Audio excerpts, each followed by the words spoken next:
Thank you for that.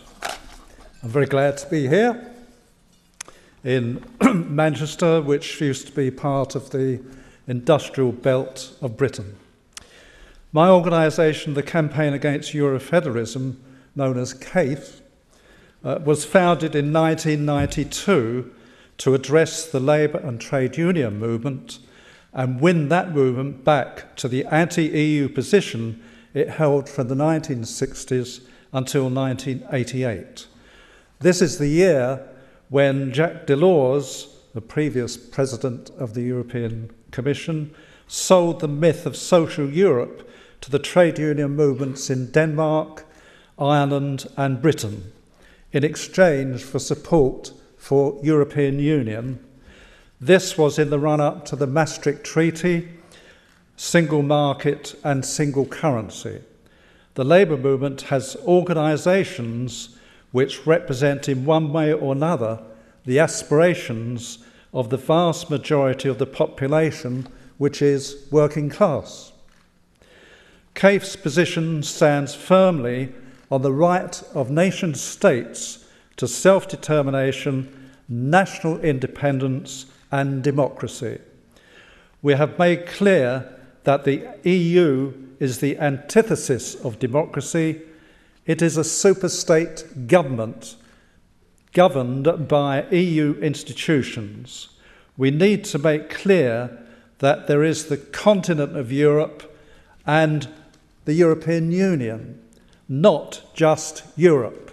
It's a misnomer.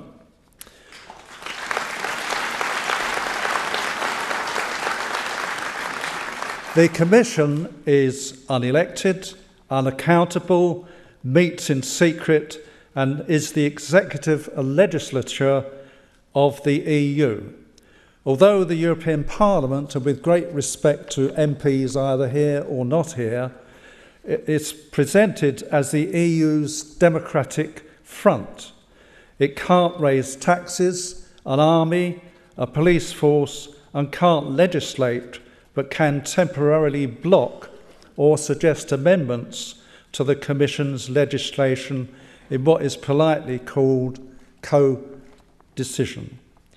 The Council of Ministers and EU summits, one in a couple of weeks' time, meet in secret and use a qualified majority voting system. In QMV, Britain only has 12.6% of the votes and has to gain support from 15 other member states, which, with Britain, must represent 55% of the EU population to win the vote.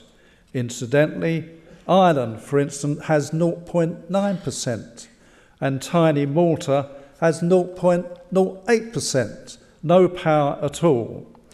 QMV shifted power away from smaller populated member states to the largest. In contrast, the UN General Assembly and other international bodies have one vote for each nation state. The European Court of Justice consists of 28 judges and overrides national courts and parliaments. Judgments by the ECJ cannot be appealed against. Only member states can take cases to the ECJ. Some judgments have come out against collective bargaining and for the free movement of labour, and even against striking. Now, if you can't strike, you're a slave. There are other EU institutions, some are not well known. For instance, COREPER is a committee of permanent ambassadors from EU member states. This committee prepares the agenda for the Council of Ministers and decides beforehand what can be rubber-stamped and what has to be discussed. There is even a European rail agency in Lille, where legislation for rail privatisation and other rail packages are prepared and passed to the Commission and national governments to put in place. Directive 91/440, about the only number I can remember, was used to privatise the railways. there was a directive to privatise the postal services, and so on. EU laws and legislation were changed from an intergovernmental system to a superstate and a union by the Lisbon Treaty or European Constitution. If you remember, the Dutch and the French chucked this out, but they rewrote it. In Britain, we have never had the opportunity to discuss this treaty before it was ratified. If we want to leave the EU, it is the Lisbon Treaty which must be discussed and published by the government, and not the charade of the trivial reforms now on the table in Brussels with red and yellow cards as though it were a game of football. We must show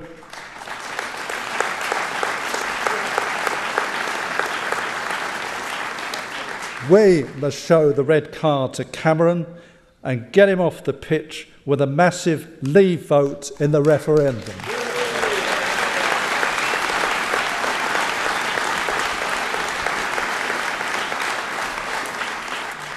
The Commissioner for Trade is negotiating undemocratically the secret Transatlantic Trade and Investment Treaty, TTIP, with her counterpart in Washington.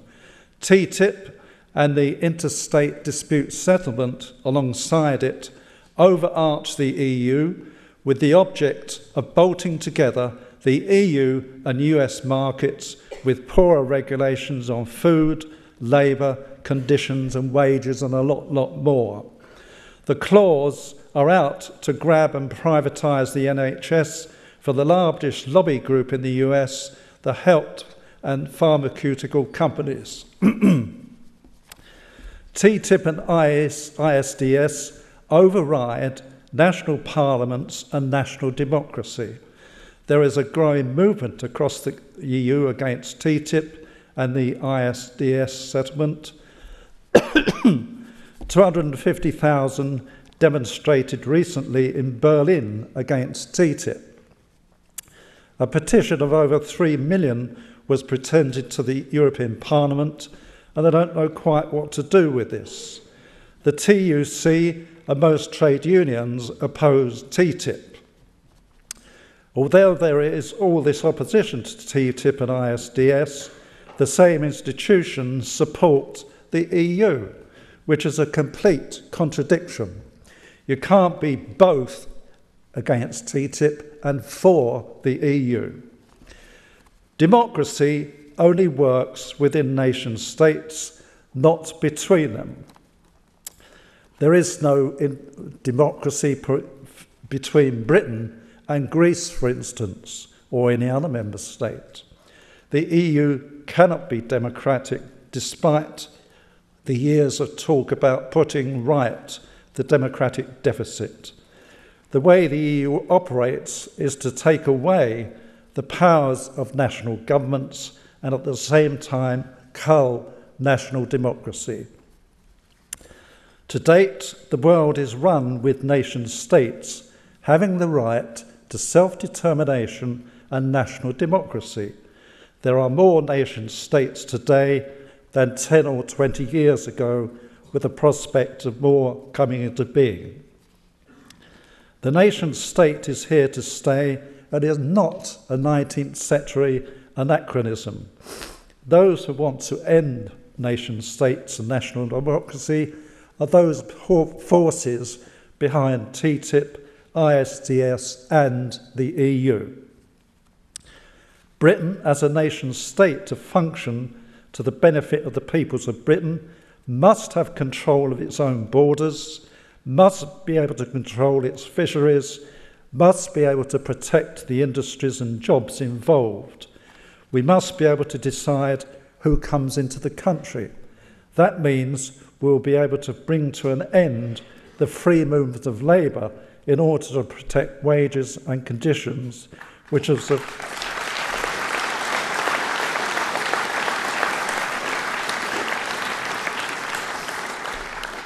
of growing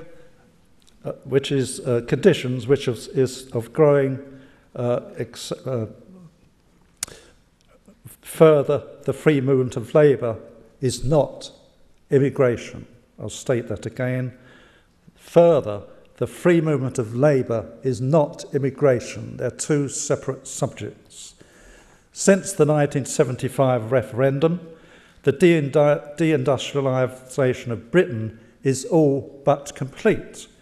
If you remember, we had a coal industry, which I worked in, a steel industry, shipbuilding and manufacturing, which I worked in. We traded across the world. These industries were the backbone of the economy, which created wealth to pay for all the public services, such as the NHS, education and the welfare state.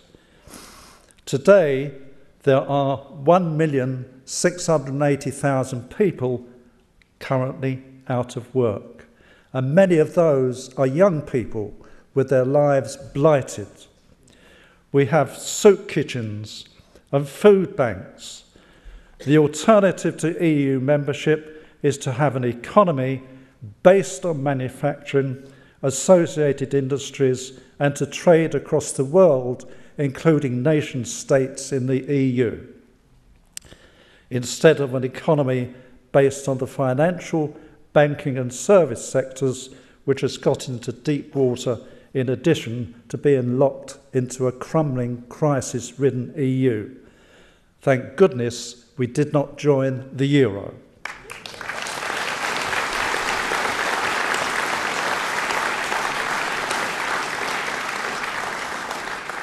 For example, for jobs, the nation-states of Africa need electrification. So does India and Pakistan.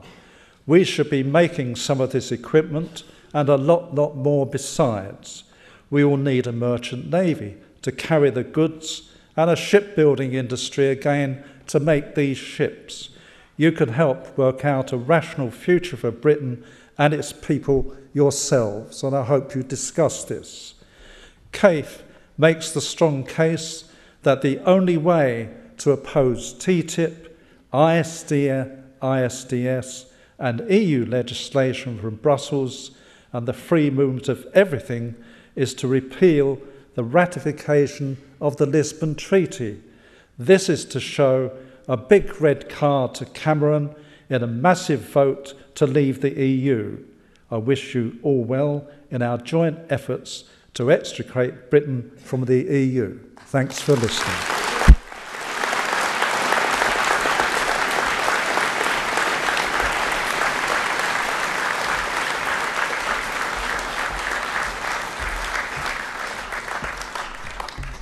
Thank you very much for that, John. Our next speaker is not only very local, but is also somebody who commands enormous amounts of respect across the House of Commons. That's hardly surprising, however, when you consider that this is a Member of Parliament who resigned as a shadow minister on a matter of principle and stuck by his guns. He is a true champion of the backbenches and chairman of the 1922 committee, and it's my great honour to introduce to you Graham Brady, MP.